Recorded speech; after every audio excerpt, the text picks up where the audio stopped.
back, whiskey tippers and spirit sippers. 1-1 here again, and today we're going to be switching it up a little bit. Now, as you know, I'm usually popping bottle tops and giving you my first impressions, but as many of you know, bottles can change dramatically over time. Sometimes for the better, sometimes for the worse. So now that I've had a little bit of extra time to spend with each and every one of these bottles, I'm going to let you know what I thought all the way down to the last drop.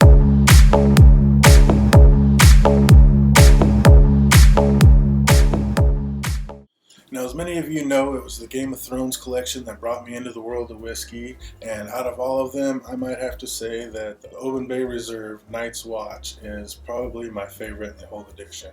Light smoke, a little bit of spice, and it started out not so great, but as the bottle went down, it really got interesting, and let's see what it is down to the last drop. The last drop. Like a sweet cinnamon, a little bit of spice. Oh boy, the smoke and the peated smoke is so far on the back end of this one. Just a great starter dram. The peat's a lot stronger on the taste than it is on the smell. Gets you just a little bit of that Kentucky hug. But would I buy this again? I already have. I already have a second bottle. Like I said, this is my favorite in the collection. You're going to pay anywhere from $80 on up for the Oban Bay Reserve. This one's at 43%, so 86 proof. Oban Bay Reserve, I rated at an 8.5, and I'd keep it right about there. That's just about perfect. 8.5. The SpiceTree from Compass Box.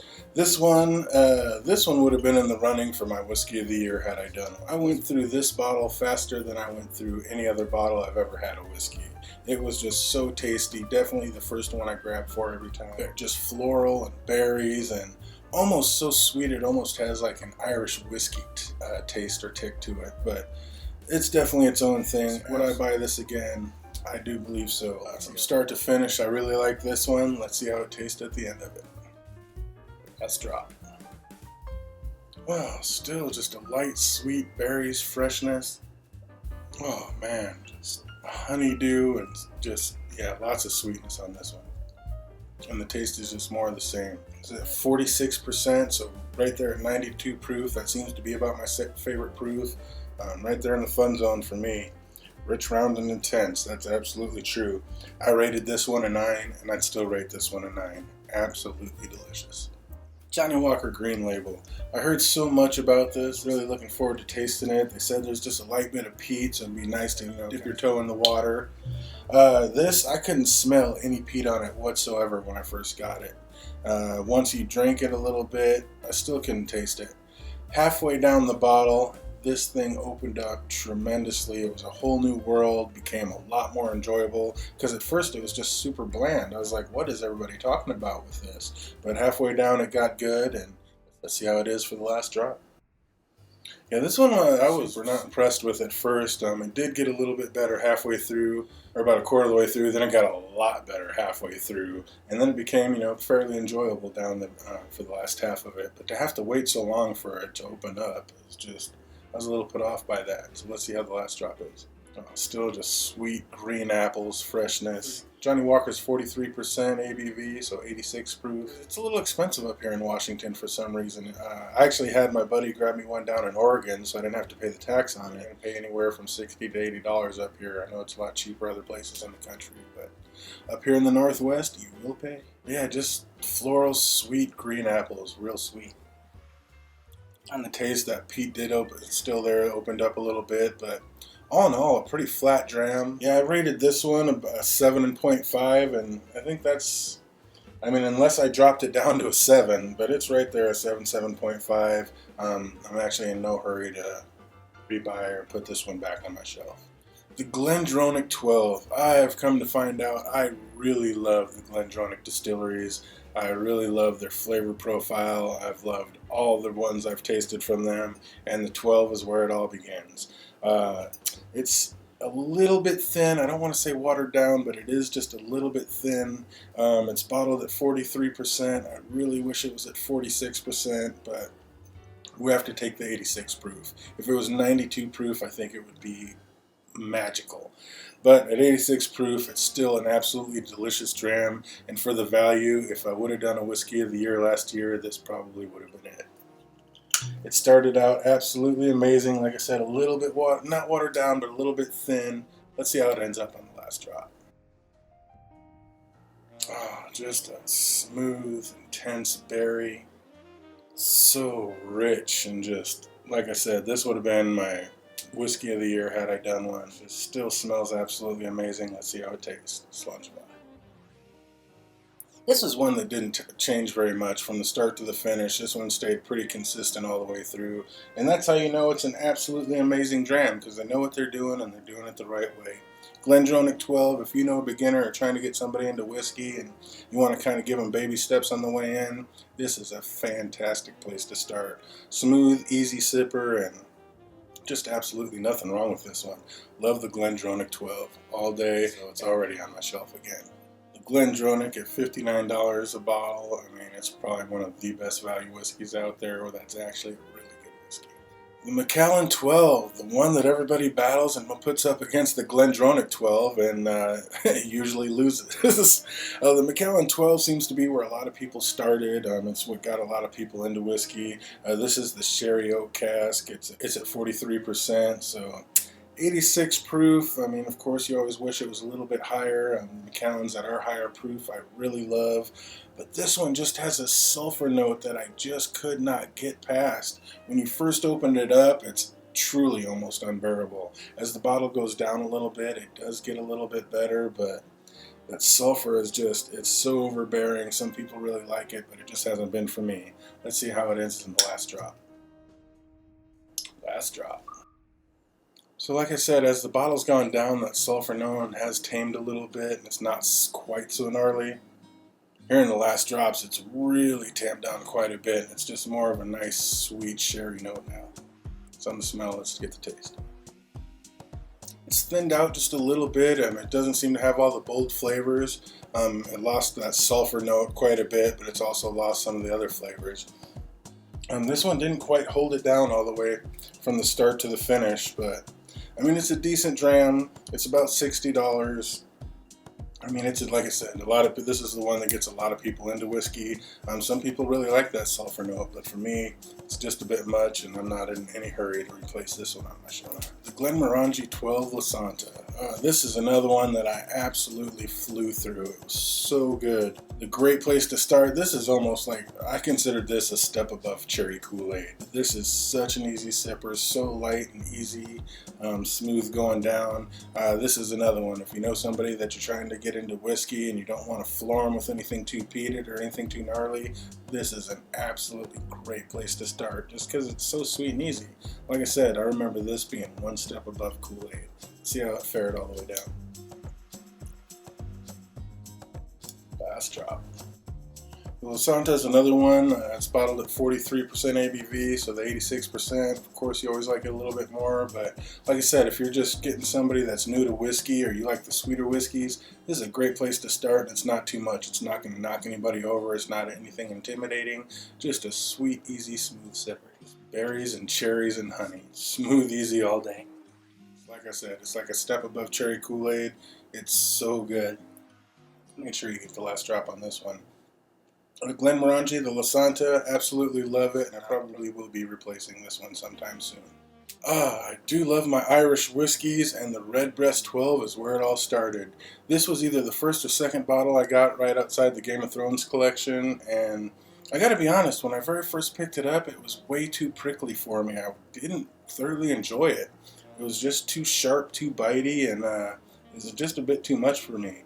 But as this bottle went down, this is one of the most drastic changes I've had in any of my whiskeys. This one became so smooth and light and easy halfway down the bottle. This is one that definitely needs time to open up, but when it does, it became absolutely magical. See how it fared all the way to the end. Last drop. Oh, smooth, buttery, easy. The RedBreast 12 was one of my favorite whiskeys to put in coffee. The RedBreast 12, this one's a little light. It's 40% ABV, so of course you wish that was pumped up a little bit. But at 80 proof, I mean, nice, easy, smooth sipper, just honey. One thing about Irish whiskey, you don't want to let the heels sit around too long. Once these get down to the very end of it, they really lose their smell and a little bit of that taste. It's still smoothed out, but there's definitely a fine time window in there, and you want to hit it. You don't want to let Irish whiskey sit around on the heels too long. Let's see how the last drop is. Cheers. Smooth, buttery, biscuity, Irish whiskey flavor. Like I said, it did lose a little bit of that smell. The smell's starting to drop out a little bit. Taste is a little flatter than it usually is, but all in all, an absolutely fantastic whiskey. Huge fan of the RedBreast 12, and that's another one, of course, I've already bought my second one of, and yeah, I don't see being out of this one too often on the shelf. This one's absolutely delicious. Prices vary. I believe I got this one for like $72. I believe we got this one for about $50. So, I mean, it's over. You kind of do some shopping around, and you can get a better deal here and there. But RedBreast 12, absolutely 1-1 approved, and I would suggest putting it on your bar. It's definitely back on mine. The Macallan Classic cut. This may be one of my top 3 whiskeys of the year. This thing was delicious and phenomenal all the way through. This was the first time that I found a chocolate note in whiskey, and yeah, this is Macallan amped up on steroids. My first Macallan over 100 proof, and it was absolutely amazing. This one is 51.2 ABV, so 102.4 proof, and this one was a stunner right out of the gate. This is the Classic Cut 2018, and I highly suggest this one. Let's see how it is for the last drop. Last drop. I will be replacing this one, but I'm also on the hunt for the 2017 and the 2019 as well, hoping they're just as good, because there was absolutely nothing wrong with this. Just rich and robust, full of flavors, and see if it fared decent to the last drop. Oh. Hasn't changed a bit, just as good as it was when I opened it. Robust and chocolatey and full of flavors. And I'm looking forward to grabbing my next bottle of the Macallan Classic. Yamazaki 12. I got a chance to taste this while we were out at lunch one time, and it was amazing. This might be the very first whiskey that was my aha moment. It was like, oh, whiskey can be delicious. And this was it. Yamazaki 12, it just so light and floral and sweet and so many different flavors and complex. It was delicious. Let's see how it fared to the last drop. The last drop. Oh, the light honey, flowers, sweetness. Oh, some green apples and green grapes. Oh, they're just honey butter floral. Not quite Irish whiskey. It's in a different direction. A little lighter, not so crisp, but come by. I feel that last swallow, it may have lost just a little something. It's kind of flattened out. This is another one you don't want to let sit around on the heels too long, or you can lose a little bit of it. A little bit overpriced. It is 43% ABV, so you get the 86 proof, but this bottle, this was my first one, and this one cost me $188 when I first found it. Luckily enough, I was in the right Costco at the right time, and I was able to pick up my second one, because you already know I had to back this one up. And I got my second bottle for $99. This is a top 3 whiskey for me, and maybe my top 1. This is right there, and like I said, this was my aha moment, the one like, oh yeah, whiskey can be absolutely amazing. The Yamazaki 12. It is getting discontinued. The Japanese whiskey market is getting out of control. Everything's getting crazy expensive. If you can find it at a good price, I highly suggest it. One of the best whiskeys I've ever tasted, but it's starting to outrun itself, and it's starting to be where the juice just can't keep up with the price. It's getting too expensive and starting to outprice itself out of the market. But if you can find it at a decent price, I highly suggest it. This one is absolutely delicious. Now my last 2 bottles are rums, and if you're a whiskey drinker, I understand if you want to kick out here, but you might want to stick around because these 2 are worth knowing about. This first one is the Plantation XO 20th Anniversary Edition, and it is absolutely phenomenal. A pineapple fruit explosion that just tastes like nothing I've ever experienced before. Just the perfect blend of sweet and spicy. I mean, the whole thing, from the bottle, the presentation, all the way down to the juice, everything is just top notch.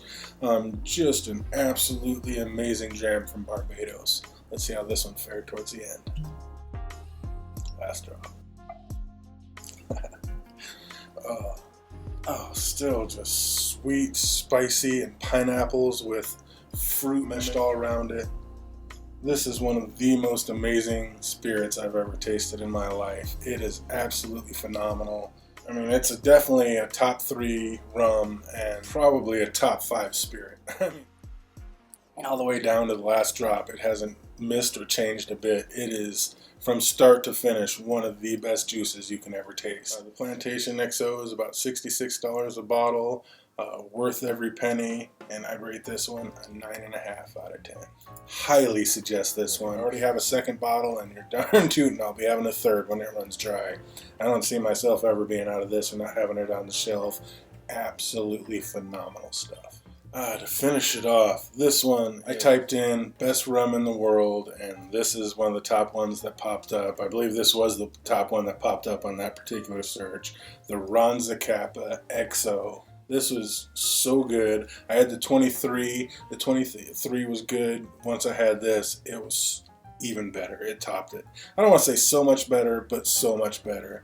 This is literally, this might be the best rum on the planet. Can't wait to do some more taste tests with it, and I'll be able to do so because you already know I've certainly got another bottle back there, and that's another one that I don't ever see not being on my bar. One of the best rums I've ever tasted. It is a little pricey. It's one of the most expensive rums I've ever had, $114 a bottle. Let's see how it ended up.